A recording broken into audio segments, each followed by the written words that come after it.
Bom dia, Relevância. Como é bom, estamos aqui desde sexta-feira, nesse movimento de adoração, de louvor, de gratidão ao nosso Deus. E hoje, desfrutando desse louvor, desse momento em que podemos então nos achegarmos mais e mais ao Senhor. Eu quero compartilhar com vocês nessa manhã sobre o tema: o poder de viver com o mesmo sentimento de Cristo. Glória a Deus por isso. Quero contar para vocês uma história com o tema O Olhar que Mudou o Mundo. Um professor de teologia, dando uma aula, pediu aos seus alunos que fechassem os seus olhos e então, por alguns minutos, olhassem para a cena da cruz de Jesus. E logo depois ele perguntou: o que é que vocês estão vendo? E aí começaram então algumas respostas naquela turma. Uns disseram: eu vejo dor e fracasso. Outros disseram: eu vejo injustiça e sofrimento. E ainda um outro se levantou e disse: eu vejo um homem bom sendo destruído por um sistema mau. E o professor então, em silêncio, deixou passar mais alguns segundos e perguntou: alguém consegue ver vitória? E a sala continuou com um silêncio. E aí ele disse: é isso que significa ter a mente de Cristo. Enquanto o mundo via derrota, Cristo via redenção. Enquanto os soldados zombavam, ele via filhos, casamentos, pessoas sendo reconciliadas. Enquanto a terra estava escura, ele via o nascimento do reino de Deus para transformar toda a humanidade. E então o professor concluiu: ter a mente de Cristo não é pensamento positivo. Ter a mente de Cristo é ver a realidade com os olhos daqueles que já venceram. É isso que nós queremos descrever aqui enquanto nós estamos tratando desse tema tão importante: viver com o mesmo sentimento que havia em Cristo Jesus. Na verdade, Filipenses diz: tenham o mesmo modo de pensar de Cristo Jesus.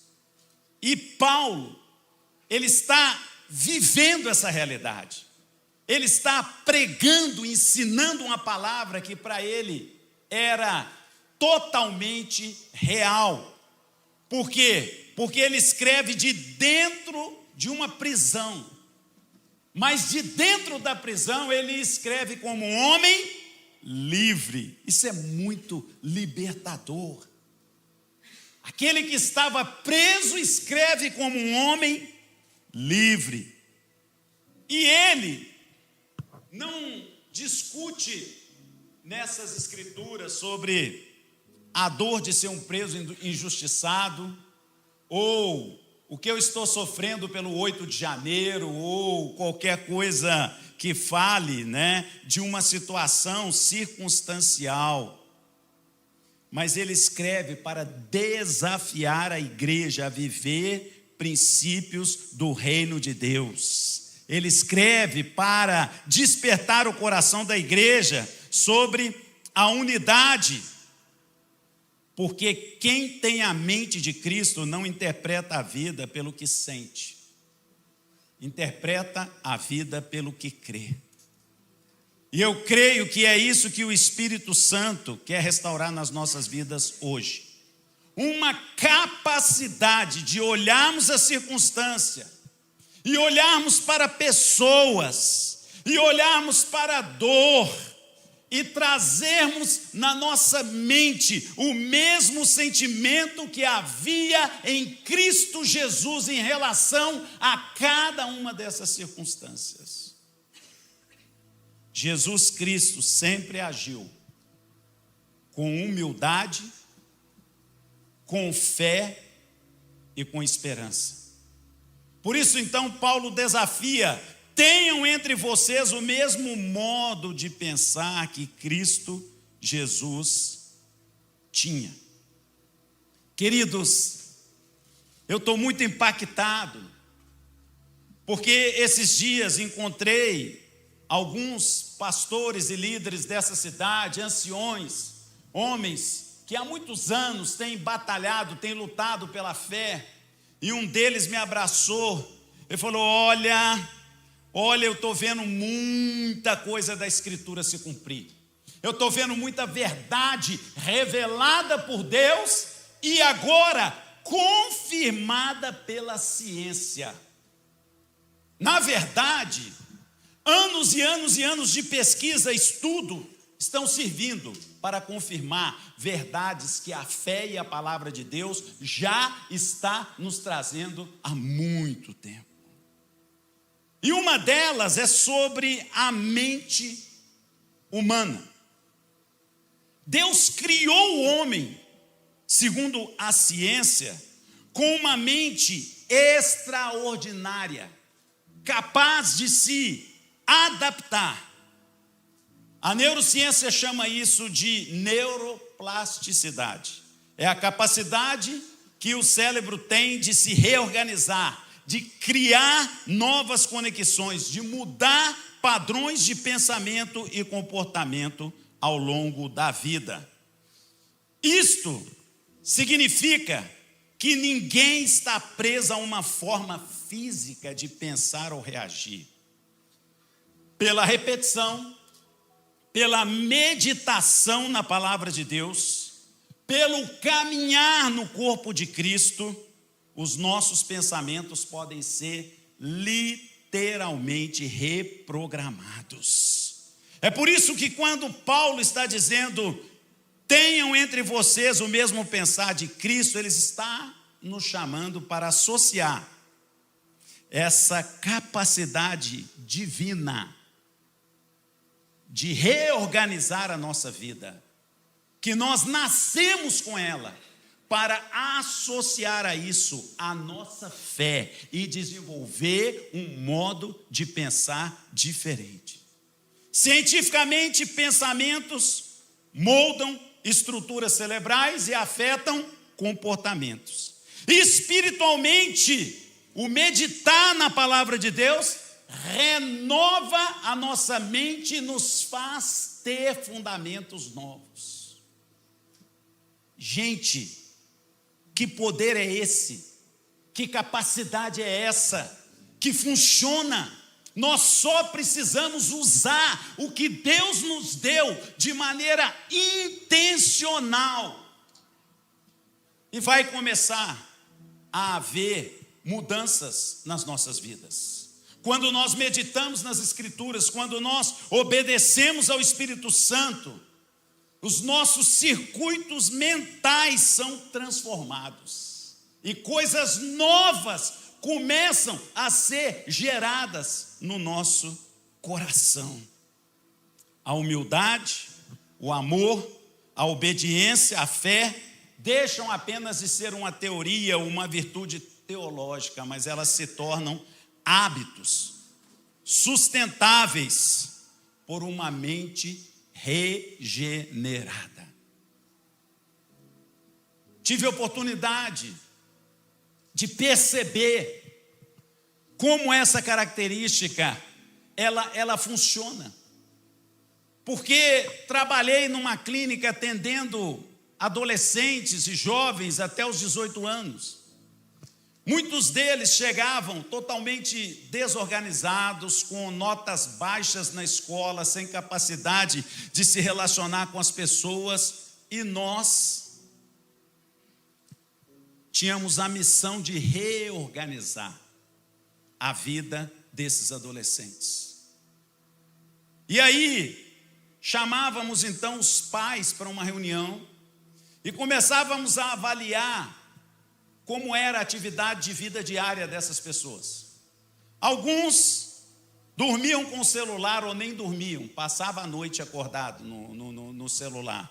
Outros não tinham horário para alimentação, outros não tinham horário para cuidar, talvez até da sua própria higiene. Isso resultava em falta na escola, em baixo rendimento escolar, em falta de capacidade de lidar com os processos do dia a dia. Gente, impressionante. Nós fazíamos um quadro de atividades. Hora de desligar o celular, hora de dormir, hora de alimentar, hora dos autocuidados, hora de brincar. E aí fazíamos combinados entre os pais, entre os adolescentes e o nosso acompanhamento. Incrível. Em uma semana, nós começávamos a ver os resultados. Depois nós procurávamos a escola, e o rendimento escolar começava a ser afetado.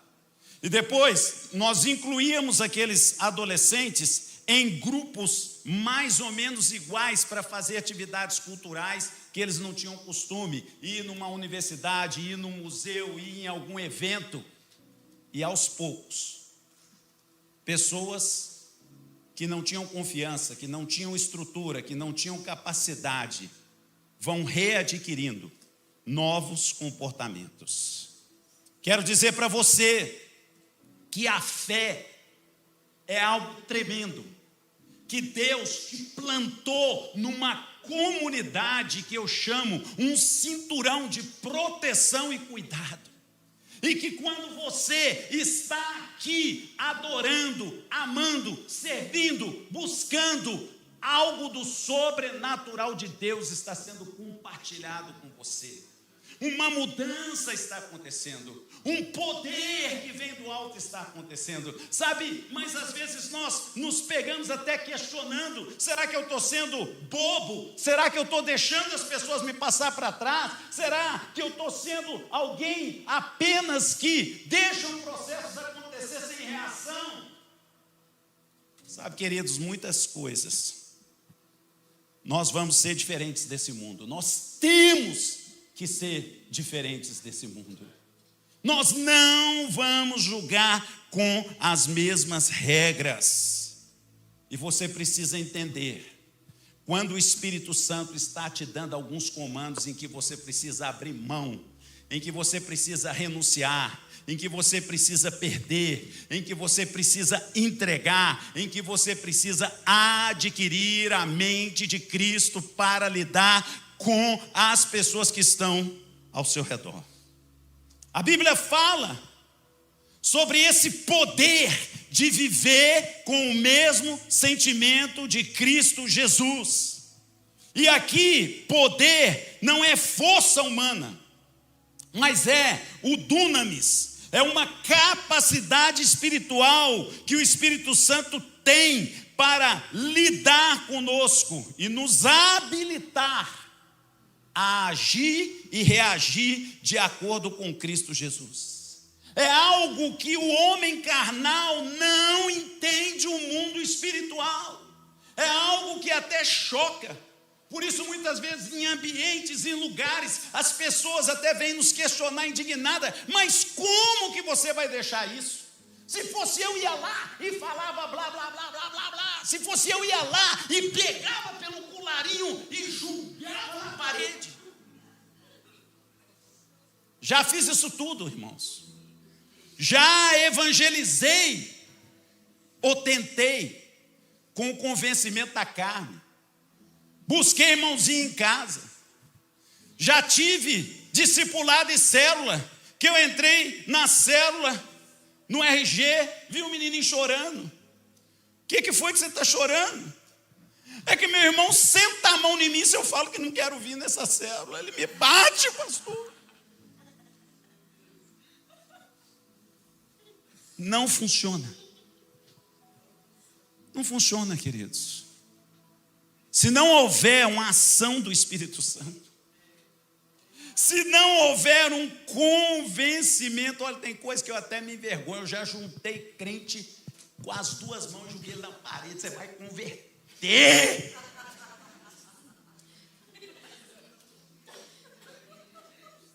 Funcionou muito mais quando eu disse, eu te amo mesmo assim, mas você vai ter que fazer uma escolha diante de Deus. Você vai ter que entender que é entregando, morrendo, renunciando, abrindo mão, que você vai se aproximar do coração de Deus. Então, há um poder que nos leva a vencer até mesmo o nosso ego. A dizer não para o nosso próprio coração. Gente, a Bíblia fala que enganoso é o coração. E como nós vemos pessoas o tempo inteiro seguindo o seu próprio coração. Seguindo as suas impressões. Você precisa ter a coragem de confrontar o seu ego, de confrontar a sua vontade. E de escolher o caminho que mais te aproxima de Deus. Isso é uma escolha sua. Isso é uma escolha sua. Eu ouvi no início da minha caminhada de fé: não abra mão de Jesus por nada. E aquilo impactou a minha mente, impactou o meu coração e mudou o meu comportamento. Porque aí as minhas escolhas já não eram mais baseadas naquilo que era a minha vontade ou melhor para mim, mas era baseado naquilo que mais me aproximava de Deus e do propósito e do projeto e do sonho dele para a minha vida. Isso é o poder de viver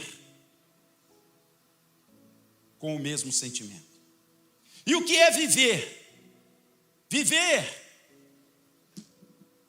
é mais que existir. Viver nesse sentido aqui é expressar uma realidade interior. Viver com o sentimento de Cristo significa que os seus valores vão estar acompanhando seu estilo de vida. E para isso você vai precisar amar, servir, obedecer, mesmo quando dói, mesmo quando as circunstâncias não estão favoráveis. Permitir que Cristo viva através de nós, Gálatas 2:20. Assim, já não sou eu mais quem vivo, mas Cristo é quem vive através de mim. E esta vida que agora eu vivo pela fé no Filho de Deus, que me amou e se deu a si mesmo por mim. E sentimento? Do grego, phornein.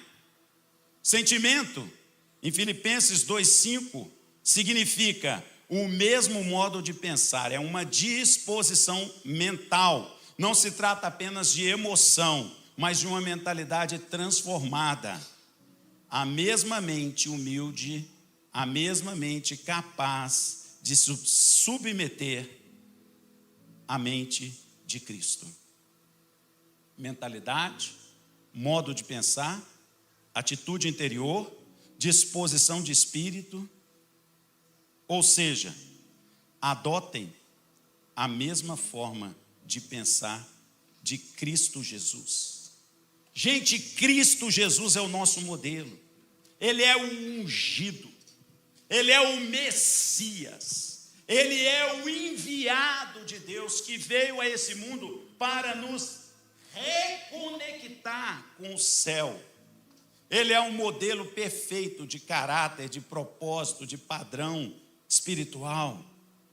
O poder de viver com o mesmo sentimento de Cristo Jesus é uma capacidade dada pelo Espírito Santo para, na prática, afetar a nossa mente, o nosso agir, o nosso amar, para cumprirmos os propósitos de Deus nessa terra.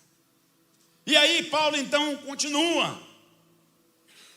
E ele chama a igreja para a alegria de um coração unido. Eu nunca vi uma descrição talvez tão clara como essa que Paulo nos fala. Diz assim: tenham o mesmo amor e sejam unidos de alma. Unidade, querido, já discuti isso muito. Tem hora que a gente sai até ofendido. Não pensa igual a mim. Unidade não é você pensar igual. Unidade é você amar igual. Não importa se você tem determinado tipo de pensamento, se você quer se reservar a algumas questões que são pessoais suas, mas você precisa decidir amar igual. Quando decidimos viver pela lei do amor, a lei do amor elimina as nossas diferenças, a lei do amor elimina as nossas picuinhas, a lei do amor elimina as nossas resistências. Nós não precisamos dizer: mas eu não gosto daquela pessoa, mas eu não vou com o jeito daquela pessoa. Não!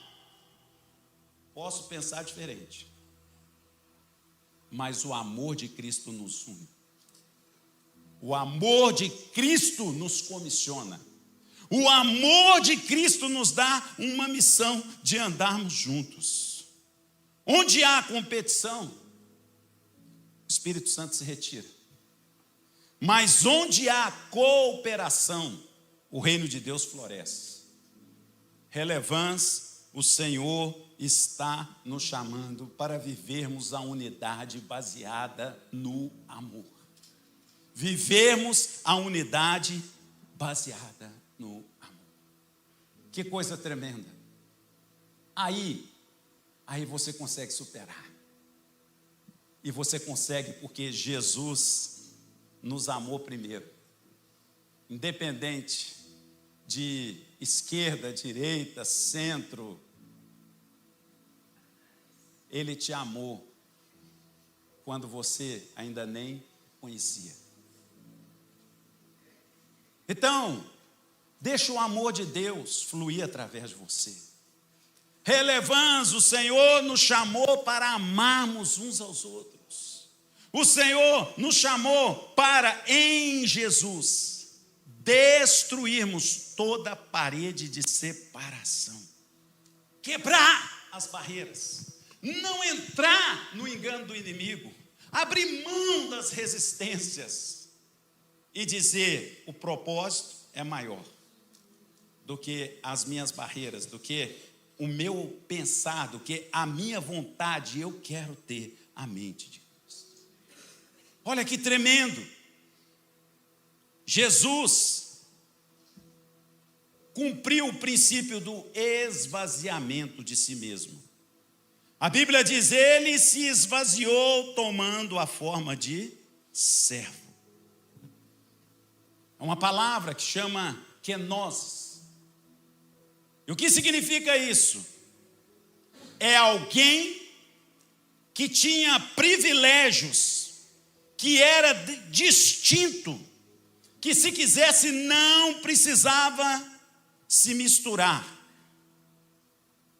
mas decide abrir mão de prerrogativas, decide abrir mão de direitos, decide abrir mão da sua própria vontade, decide não usar o seu direito em benefício próprio, para viver plenamente como homem e resgatar toda a humanidade.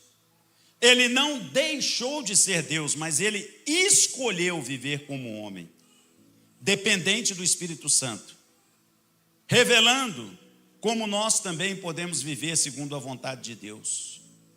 O poder do reino não está em quem se impõe, mas em quem se entrega humildemente a obediência e procura caminhar em unidade. Isso aqui é muito forte. Isso aqui é muito forte. Isso aqui é muito forte. Quantas experiências eu já tive na minha vida, queridos, que enquanto eu agarrei, segurei, exigi, sapateei, briguei, impus, os processos não caminharam, as portas não se abriram. Mas quando eu me rendi, quando eu anulei os meus direitos e deixei que a mente de Cristo pudesse ser desenvolvida através de mim, glória a Deus, Ele é fiel para fazer infinitamente mais do que tudo que pedimos ou pensamos. Tem alguém fiel para receber o seu bom depósito, para receber a sua entrega. Então, queridos, aprenda. Você não precisa se desgastar tanto os outros, exigir tanto os seus direitos, as suas prerrogativas. Você pode e você deve descer 1 ou 2 degraus, se for necessário, para que Cristo apareça, para que Ele cresça através de você. Você não sabe, irmão, a diferença que faz quando você resolve dar atenção a uma pessoa, quando você resolve se igualar e se dispor para ser um com um irmão que está na crise, na necessidade, no desafio.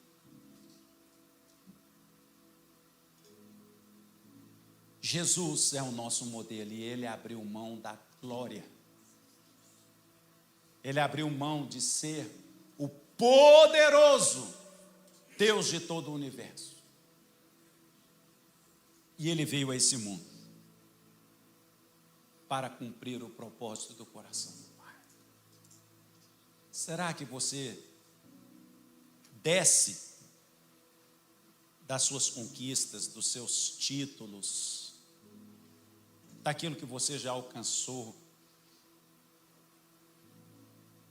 Será que você pode, a partir de hoje, decidir se achegar com esse coração moldado pela presença de Cristo Jesus para apenas abençoar? Glória a Deus, porque no céu há recompensa. A Bíblia diz então que Jesus, por fazer essa entrega e ter esse coração, a Bíblia diz que Deus deu a ele um nome que está sobre todo nome. Deus o exaltou e lhe deu um nome que está acima de todo nome. No reino de Deus, meu irmão, a exaltação vem depois da rendição. A autoridade nasce da obediência.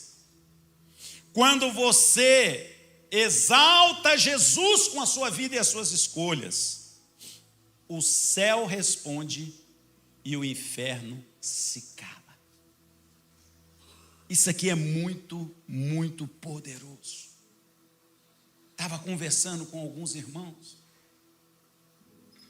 e às vezes, se eles forem como eu e como qualquer ser humano, às vezes as pessoas têm curiosidades, né? E aí, numa roda, um me perguntou: Alexandre, conta para mim, como você obteve algumas conquistas na sua vida? E na hora o Espírito Santo me lembrou. E eu falei com eles: não foi baseado só em habilidade pessoal. Como diz aquele adesivo, nunca foi sorte, sempre foi Deus. Mas eu falo isso com consciência, sabe por quê, queridos? Uma das maiores marcas da nossa família, que Deus mudou a nossa sorte, foi quando nós mudamos de casa, do Pilarzinho para o Guabirotuba. Foi um tempo muito abençoado. Mas, eu contei para eles, vocês já ouviram falar na lei do despojo de guerra? Não, a gente nem sabe o que é isso. Então vou te contar. Existia uma lei em Israel. Você enfiava a espada no cinto e ia com o rei lutar pela causa do Senhor. E aí você entrava naquela causa com todo o seu coração. Depois que você vencia o inimigo e estabelecia a conquista, de tudo que vinha, quem participou da guerra tinha direito a receber despojo de guerra. E o que eu estou tentando te dizer? É que Jesus nunca vai te decepcionar, Ele nunca vai esquecer dos seus atos, Ele nunca vai esquecer dos memoriais e das vezes em que você se dispôs a servir, a lutar, a abrir mão, a renunciar, a ofertar, a entregar, a dar tempo, a dar trabalho, a dar disponibilidade. Ele é o Deus que estabeleceu o princípio do despojo de guerra, quando você luta a causa do Senhor. Ele vai te recompensar. Jesus se esvaziou.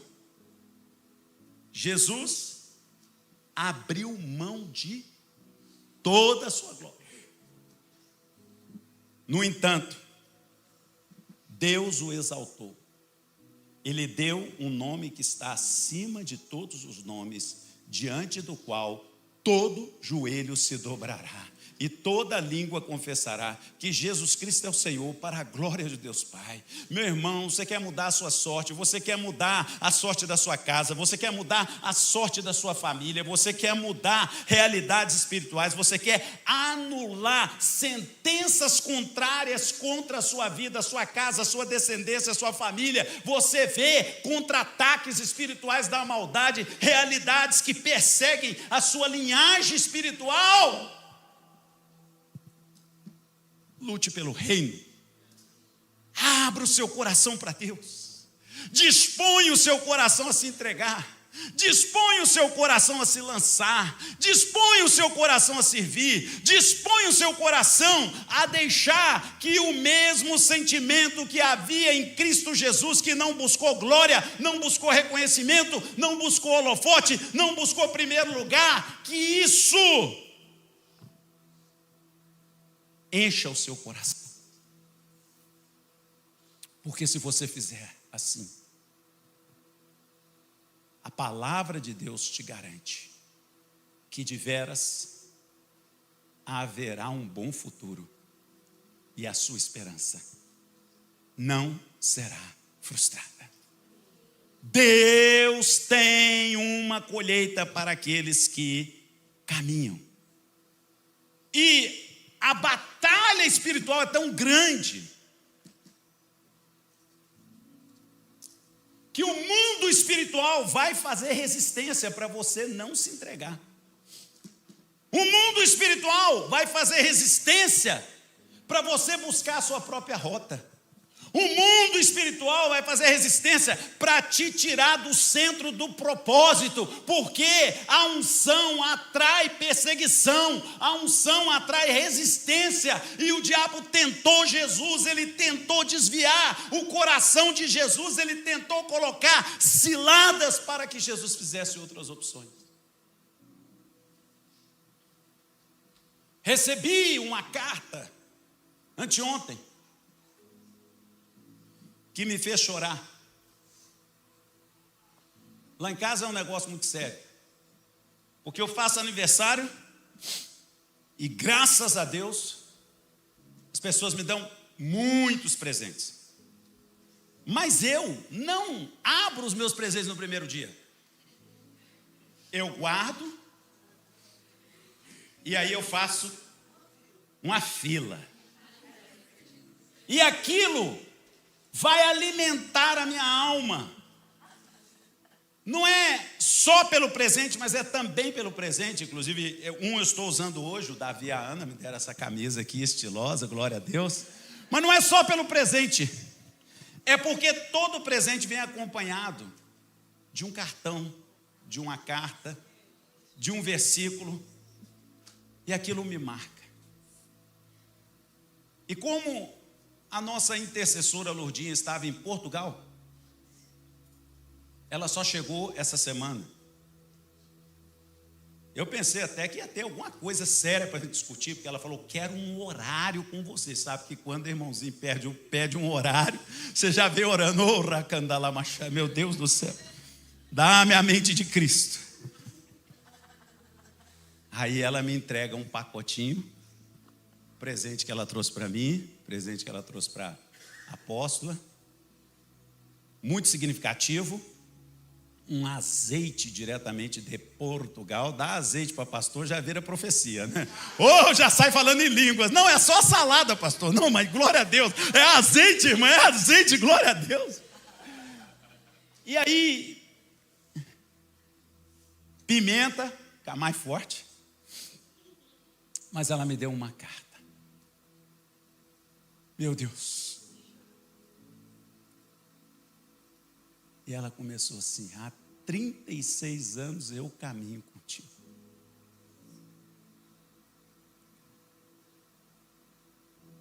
Ela falou, como Josué e Calebe, o Senhor hoje te diz, essa terra que Deus te trouxe a espiar há 38 anos atrás, o Senhor te entrega como herança. Minha porção. Dai-me esse monte, dai-me essa cidade. Para quem já é um pezinho no avivamento, ganhar uma palavra dessa, meu irmão, revoluciona a vida de qualquer um. Já entrei no manto já. Mas eu me lembro de situações onde nós tivemos tal nível de guerra e de confronto, que algumas vezes eu ouvi e fui tentado, nesse caminho, a mudar de cidade. Eu não sei de onde, já ouviram, irmão, será que seu chamado não é lá para a Bahia, não é para o Nordeste, não é para os Estados Unidos, não é para não sei onde? Eu estou te dizendo o seguinte, a convicção tem que ser sua e de Deus.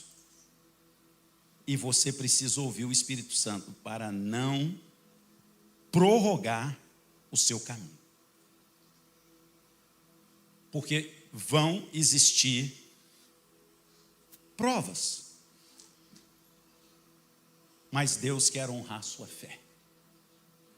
Se Ele te chamou, se Ele te comissionou, se Ele te fez parte do corpo, do movimento, do mover, não abra mão, porque é tremendo estarmos no lugar que Deus colocou, desenvolvendo a mente de Cristo. E isso é um processo. Precisamos desenvolver a nossa salvação com temor e tremor. A graça te alcançou, mas é o Espírito Santo que te transforma. Não basta querer, é preciso deixar que Cristo seja formado.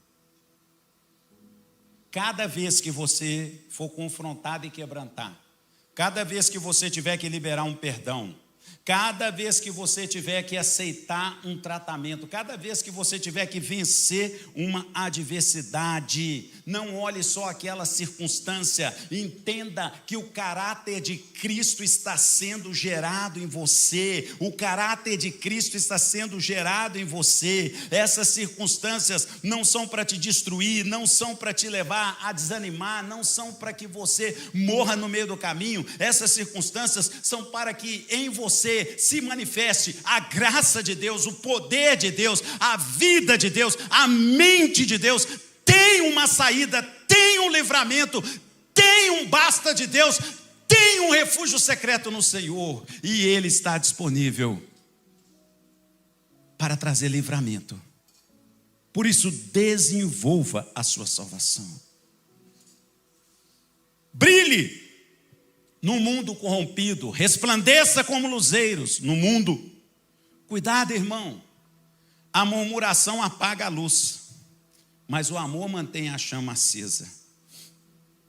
Ser luz não é ser perfeito, mas é deixar que a luz de Cristo resplandeça mesmo nas suas imperfeições. Já passou aquela situação onde você pisou na bola? Talvez onde você pisou na bola com uma pessoa que não é cristã, que talvez não vai entender como você entenda, e o Espírito Santo fala assim: volta lá e pede perdão para ela. É sobre isso que eu estou falando. Você pode até errar, você pode até falhar, mas você tem que fazer a rota de pedir perdão e dizer: Jesus não agiria assim, por isso eu peço perdão. E aí, a luz que está em Cristo será maior que a sua falha, será maior que o seu erro, será maior que a sua limitação. E essa luz vai brilhar no meio da escuridão. Queria que você ficasse de pé agora, para nós orarmos. Quero encerrar falando sobre 2 exemplos que inspiraram a vida de Paulo e que inspiram as nossas vidas. Paulo, nessa carta aos Filipenses, recomenda 2 irmãos. Eu sei que tem irmãos e irmãs aqui nessa igreja que tem esse mesmo espírito. E eu quero recomendar você, porque é isso que Deus deseja para que todos nós possamos ser. Ele recomenda Timóteo e Epafrodito. Timóteo, quem era? Alguém que tinha um coração de cuidar de todos. Olha que frase Paulo fala de Timóteo: porque ninguém tem o de igual sentimento que sinceramente cuide dos vossos interesses. Ei, irmão, Deus te deu essa unção. Não olhe só para aquilo que é seu. Olhe para aquilo também que é a necessidade do seu irmão. Olhe para abençoar o corpo de Cristo. Olhe para influenciar a outros. Olhe para servir a outros. Timóteo não era um pregador buscando palco, ele era um filho espiritual que tinha o mesmo coração. Timóteo servia com amor. Ele tinha empatia. A mente de Cristo vai te levar a olhar o outro, a cuidar do outro, não por obrigação, mas por compaixão. E Epafrodito. Quem era Epafrodito? Um irmão que, por causa da obra de Cristo, chegou até as portas da morte.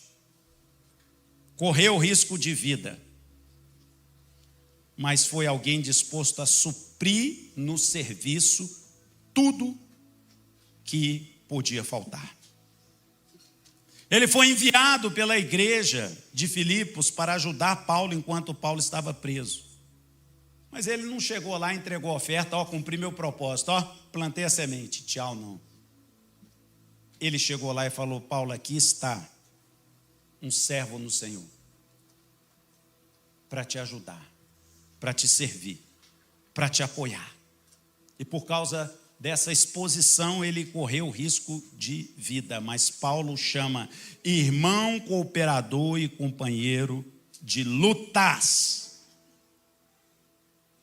Glória a Deus, queridos. O perfume de Cristo quer ser esparramado através de nós. Aquele que começou a boa obra há de completá-la.